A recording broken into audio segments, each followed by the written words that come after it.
Welcome back everybody to another video building Drift Truck V2. In the last video, we modified and shortened our Ford 8.8 solid axle, accomplishing some interesting things on the way, and we also fitted the new 4-wheel drive bed. Now in this video, we finished the cantilever rear suspension setup and get the truck sitting and rolling on the ground for the first time. I can't wait for you guys to see how it turned out.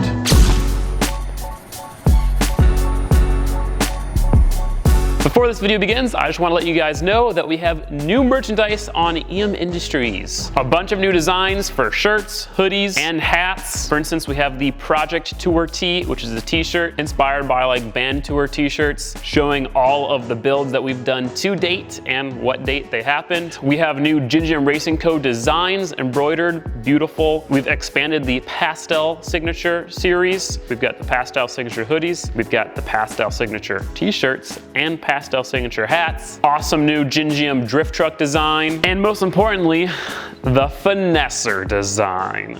Available in both a t-shirt and a hoodie in white and black. And with this, we are doing a small giveaway. We are giving away the one and only Finesser. Not this used version, but a brand new one, plus 2 5-amp-hour batteries and a charger. Favorite tool in the arsenal, it's the Finesser. It's got a brake, so it stops really fast, very powerful. Awesome angle grinder. You guys can win all of that by placing an order on emindustries.com. Every $1 you spend gives you 1 entry. And that giveaway is going to be happening for 2 weeks, starting when this video is posted. So you have 2 weeks to enter the giveaway. Obviously the merch will be available for longer than that, but giveaway, 2 weeks. So yeah, super proud of it. Hopefully you guys like some of the stuff. Check it out if you do, and enjoy the video. The next thing we want to do is make a Panhard bar, because then the axle's in. It's not moving around anymore. Right now, the axle can't move forward and backwards, but it can move side to side. And we don't want that, obviously, for when we're making all the cantilever stuff. So, Panhard bar. Where the heck's it gonna go? I've been thinking about that. I think I'm gonna make a mount coming off, like right in this corner, coming down. Panhard bar is gonna come across around the pumpkin to over there. Now I know a lot of you guys wanted me to do something a little bit more complicated, like a Watts link, which is a set of pivot points and 2 different bars to keep the axle perfectly centered. But with the amount of travel that we have, the Panhard bar, as long as it's pretty close to parallel with the axle, it's gonna be good enough. I mean, our last setup was a really crappy Panhard bar that went up to the front, and even that drifted really well. So this is gonna be a step up no matter what. And quite frankly, I think with the cantilever setup we're gonna be doing, it would be pretty hard to fit a Watts link in here as well. So, Panhard bar it is.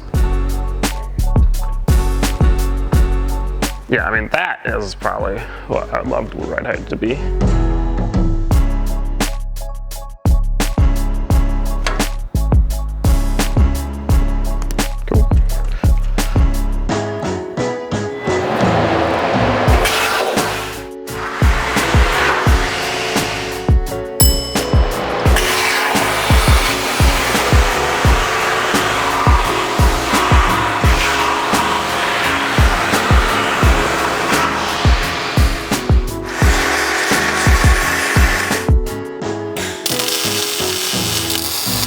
So the piece for the actual axle, the mount, the bracket for the axle is gonna be a little bit more complicated. We're trying to get the heim joint to be facing the movement of travel, which is left and right. And so, bends.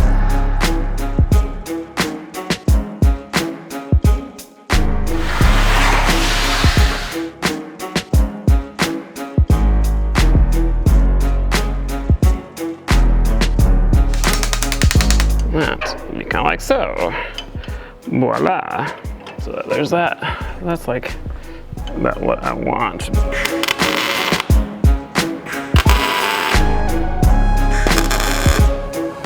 Here.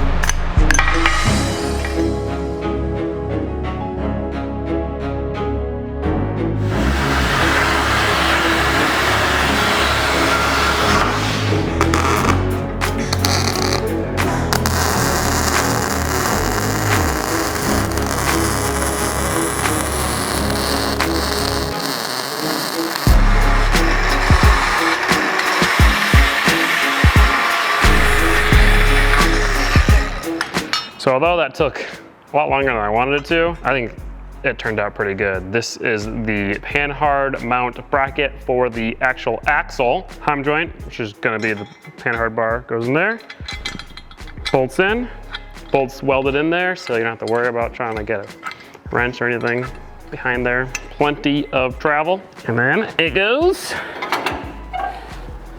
voila, just like that. So the bar will come out around the pumpkin up to this.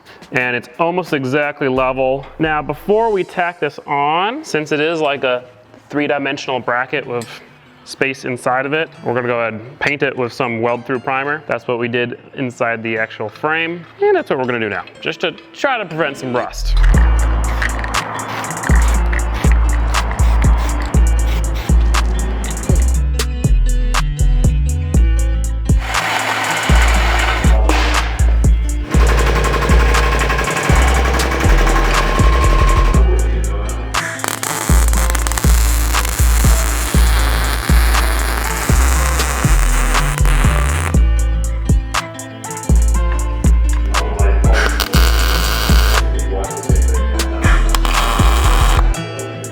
Stick that side and that side.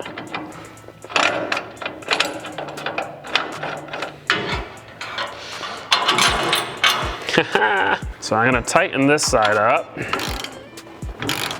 Okay. Now, going to measure the axle. 1 15/16 over there. Let me interject for a second and say, I bought a metric tape measure. Ladies and gents, I am switching to the metric system officially for 99% of the project. There, 1 7/8 over there. So now I'm gonna take this out. It needs to go this way, so I need to tighten this. So I'm gonna tighten it about half a turn. Put it back in. Yeah, look at that. Yep. So now, axle's perfectly in the middle. Go ahead and tighten this.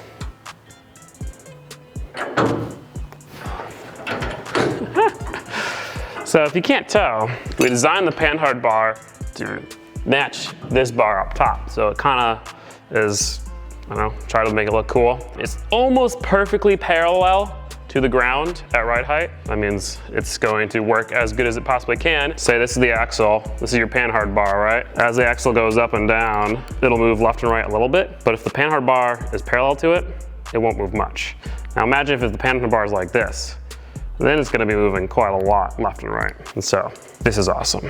Now that that's done, we can finally start work on the cool part, the cantilever system. We're not doing anything too crazy. We're not, doing a bunch of different angles to get more travel or anything like that. We're just doing this to conserve vertical space under the bed. The coilover is gonna be mounted pretty much like so, which will be awesome because we'll be able to easily adjust the damping from under the bed. We'll have the actual cantilever. I don't really know what any of these things are actually called, but something like this, mounted off the frame in a bearing, and then there will be a bar connecting the other side of the cantilever down to this point right here. So as the axle goes over a bump, it presses the bar up, which in turn rotates the cantilever and presses the coilover backwards. And that's how it works. It's actually really simple, pretty much just transforming the force from a vertical force into a backwards force. So let's do it. This is about the right shape that we want. We've got 2 long bolts. We're gonna drill a hole all the way through the frame, put the bolt through the frame, weld it on both sides. So say that will be like that. And that's where the bearings and stuff are gonna be mounted off of. So let's do some CAD and print out some test pieces.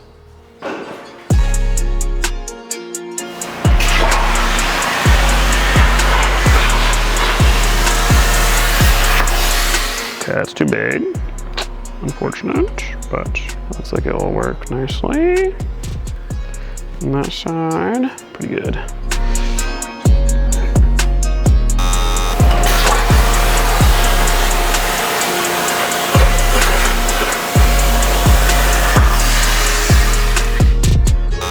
Take 2 was a failure. Getting closer. Third time's charm.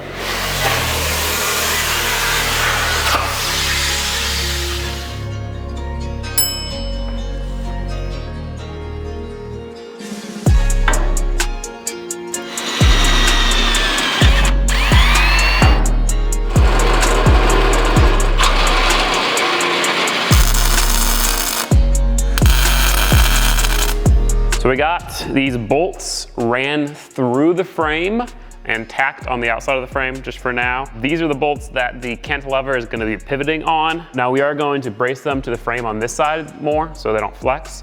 But before we do that, I'm gonna go ahead and... What was that? I don't know, something flexing. I'm gonna go ahead and make the actual cantilever parts so that we can put those on and start actually finishing this.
So we got both of the actual, I don't know, maybe this is called the cantilever, I don't know. But we got the things that everything pivots off of finished up. Looks pretty sick, pretty happy with it. This goes, voila, lever, lever, rotation, suspension. Next step is to go ahead and finish these bolt mounts. And so in order to do that, we're going to weld some stuff onto the inside of the frame. We have to space this cantilever out perfectly so it lines up with the axle, so about there, which is 1.5 inches. Oh. I was, I knew that was gonna happen. I know, I was like, waiting on it. Me too. I was like, Custom spacer. We'll weld that around there, brace it up, and then boom, look at that.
They'd probably be strong enough just as is, but we got a couple more pieces.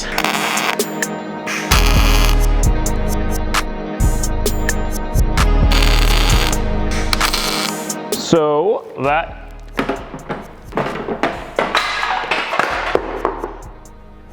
that's the mount for the coilovers. The next step we're gonna do is going ahead and making the bar that connects the other side of the cantilever down to the axle, which is what will actually transfer the force into the coilover. We're gonna go ahead and do that, and then afterwards, a lot of finishing up small touches, like just welding everything at least a decent amount, strengthening the bolt mounts for the actual cantilever, making some spacers for everything, but let's make these arms for now. I just wanna see it actuate. The bar is gonna be quite short. Yeah, like 3 inches is probably what I want it to be at.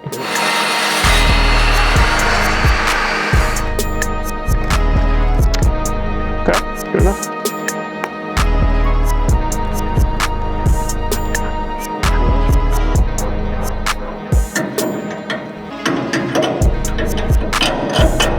Hey, yo!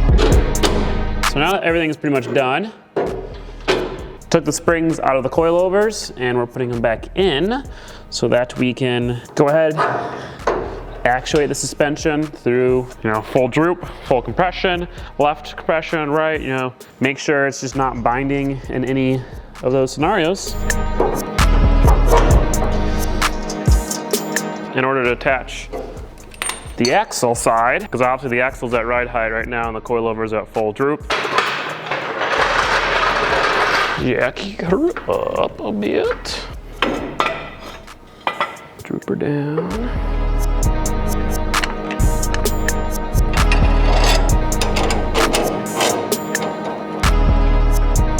And there we go. I didn't see any flexing, so that's good. Hey, yo. So now we're just gonna jack it up.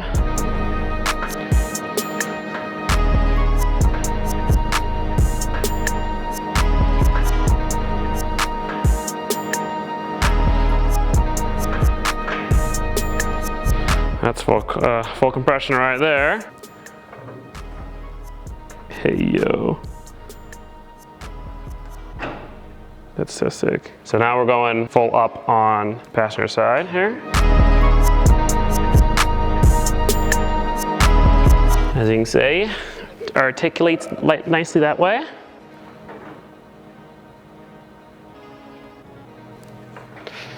And I'll do it on the other side for good measure. Works exactly how I thought it was going to work. So that's pretty cool. Obviously the next step is to see it on the ground. Before I'm gonna do that, I'm going to just put a bead on everything that's just tacked. Strengthen it up a little bit. It probably would be fine now, but might as well give it a little more strength. And then we'll also pull off the cantilever, finish the mount for it, strengthen that up a little bit, and then put it on the ground.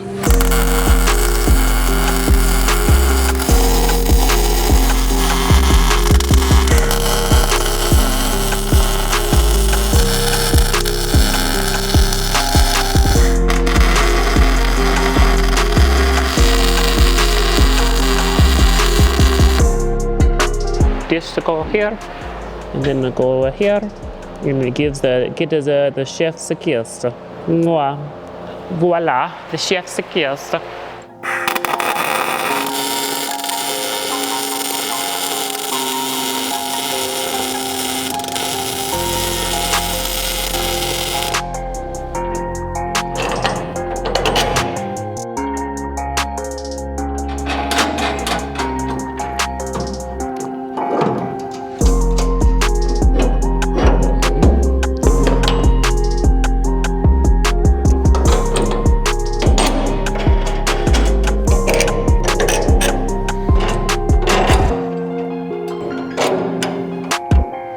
I'm gonna go ahead, jack up the axle now.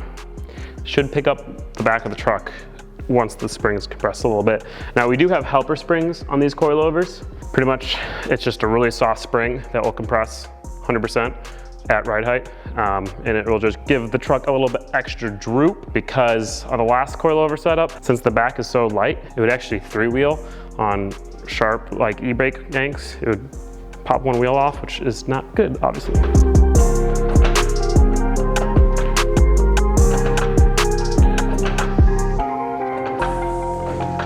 There we go. That's ride height right there. I think that's probably too low to get these wheels on here, to be honest. I mean, that's actually kind of what I wanted.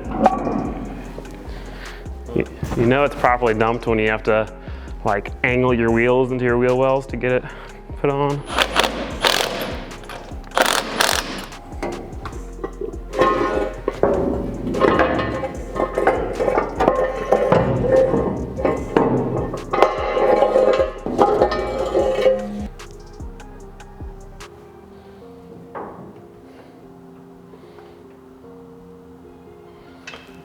That's on the ground.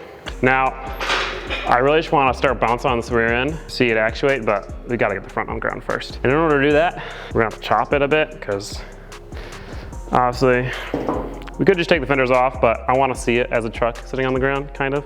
We're not gonna reuse these fenders. Obviously, we're swapping to the 4-wheel drive fenders, so we can chop it however we like.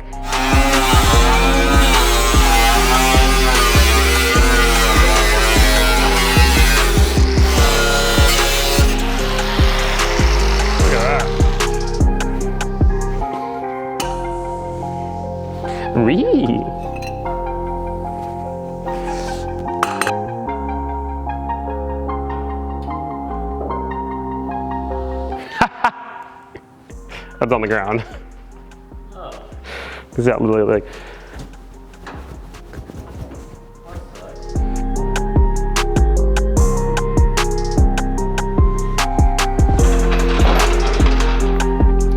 And the drift truck touches ground on its own suspension yet again. It's got lean. Oh yeah, it's definitely leaned out right now.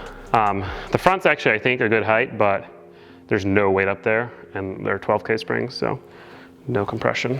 That's why it's leaned out, but okay, let's start with the front, because we did this a long time ago. Hey, yo, this looks sick. It's great. I mean, it feels nice and stiff, but smooth from here. Boing! So, first of all, a little shake left and right. That's just the tires flexing and the fucking bed, because it's not all the way bolted down. But the Panhard bar is keeping that exactly where it's supposed to be. The old Panhard bar definitely had some flex in it. And we kind of come over here.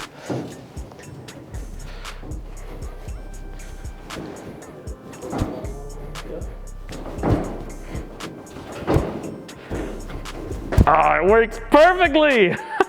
Guys, I didn't do any research about anything. I just was like, oh, I kind of know what that looks like, and I made this, and it works. At least as far as we know. As far as I know, it literally feels exactly pretty much like the old suspension, which it should, because it's the same spring rate. It's gonna be a little stiffer, obviously, because Heim joints, not bushings, but it seems like the weight is being transferred into the coilovers perfectly. So that's awesome. And if you look, let's see. If you focus on the ends of the bolts, they're not flexing whatsoever.